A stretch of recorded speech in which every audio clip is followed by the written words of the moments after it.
there friends, it's me Peter, and welcome to another edition of Peter's Storytime High School Edition. Prom season. A season of dresses, a season of tuxedos, a season of parties, of dances, of expensive foods and hotels, and a whole wide variety of stuff. As a matter of fact, today, May 6th, is New Trier's annual prom. It's going on this evening, actually. Yeah. And while prom is generally a joyous time for everyone, and people have such a great time and have fun and have fond memories that last a lifetime, I don't have any of those memories. That's because I never ended up going to prom. Freshman and sophomore year, I was too young to go. Junior year, I really didn't feel confident enough to go. But senior year, I attempted to go. Emphasis on attempted. But obviously, something made me not go. And that's what this story is going to be about. This is a story I've told a few times before, and I debate as to whether or not I should tell it today. But, I need to talk about it, because it's something...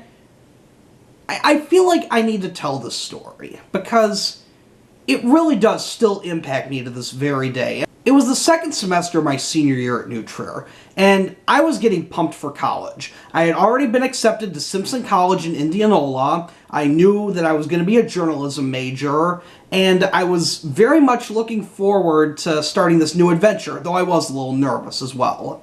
But before high school could end, there were a few end-of-the-year activities. We needed to help build the Habitat House, as I mentioned previously. We needed to take part in graduation-related events. Some people went on senior project. And others, of course, were preparing for prom. Now, it had been a dream of mine to go to prom. Neither of my parents went to their prom, and I always wanted to go to prom. I wanted to have a good time, I wanted to dance, I wanted to ask the girl I was interested in dating. Certainly that was my goal my senior year. My senior year, specifically second semester, I had a crush on a girl. Now, this girl and I were on the newspaper staff together. I'm not going to say her name, but she and I were on the newspaper staff together. We were both editors. We weren't new friends by any means. We actually had known each other since freshman year. But we hadn't really talked too well. We were more like acquaintances than actual friends. We got to know each other a little better working on the paper senior year as editors.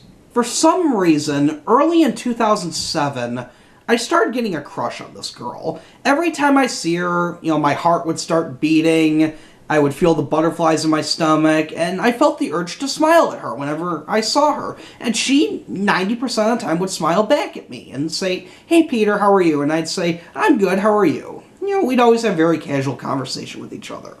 I thought to myself, I wonder if I could maybe ask her out to prom, and maybe she'll say yes, and maybe we'll go and have a good time. But then something really dumb happened. As you all know, my graduating class had well over 1,000 people in it. The number I've heard was 1,025.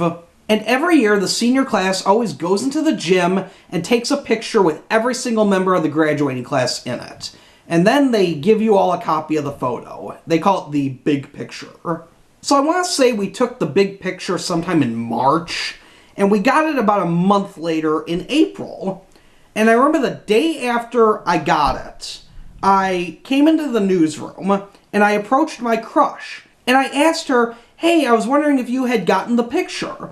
And she said, "Oh, no, I hadn't. In fact, I wasn't even in it." And then your boy Peter had to open his big mouth and say perhaps the stupidest thing I have ever said in my life. I looked her dead in the eye and said, "Oh yeah, I couldn't find you in it." As soon as the words came out of my mouth, I realized what I'd said. I realized that I had basically told her I was looking for her, specifically her, in this photo of over 1,000 people. She immediately shot her best friend a look of sheer terror. She looked horrified. Her best friend looked horrified too. And immediately I apologized. I said, "I'm sorry, I didn't mean it that way. I didn't mean it." She's like, "No, that's fine. You're fine." Oh, God.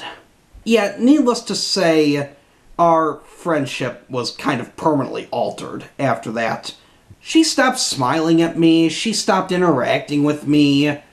But, I mean, we were still friends on a professional level, I guess you could say, since we were both on the newspaper together. And I don't know what was going through my mind, but even though I had epically embarrassed myself in front of her, I still thought, you know, let me ask her to prom. I mean, maybe she'll say yes, maybe she'll say no. Either way, you gotta do it, because if you don't do it, you're gonna regret it. I'll never forget the day. We were staying after school to interview juniors who had applied for editor positions.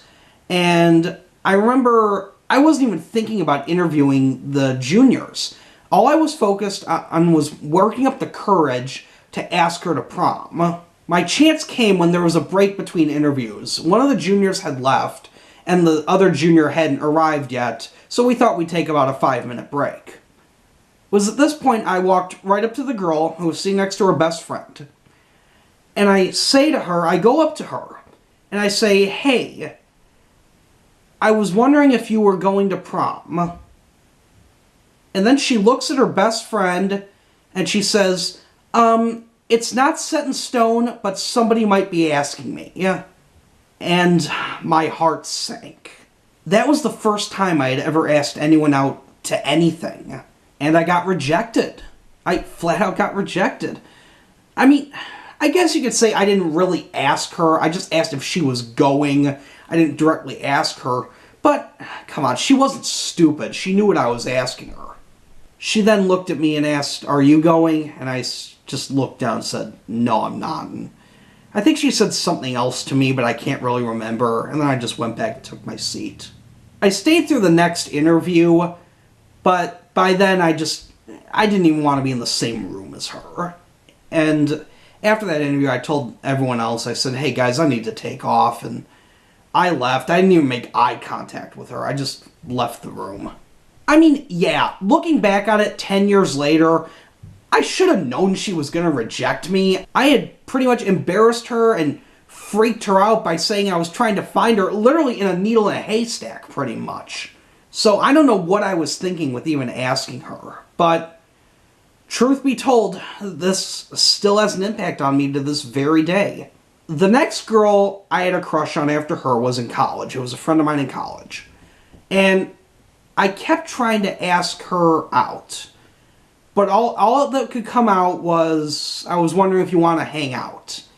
And I don't think that she got that I was trying to ask her on a date. So that fizzled out pretty quickly. Yeah. Subsequently, the next girl I asked, I said, "Hey, do you want to hang out?" And she was always busy. Yeah. And truth be told, ever since then, it's been incredibly hard for me to ask people out. I've just got that overwhelming fear of rejection because the first time it happened, I got rejected. And to this day, that sticks with me. I always have that fear in my head that there's going to be another rejection. And I know I need to get over it. I know I need to stop worrying about this. For Pete's sake, it happened a decade ago. It happened more than a decade ago. I don't even know why it's still weighing on my mind. I mean, I haven't even seen her. The last time I saw her was graduation. The last time we talked was maybe about 6-7 months later. We talked on Facebook for a little bit, but I mean, I haven't talked to her in nearing a decade. So why is she still impacting my life? I know I shouldn't let this bother me. I really shouldn't, but it just does.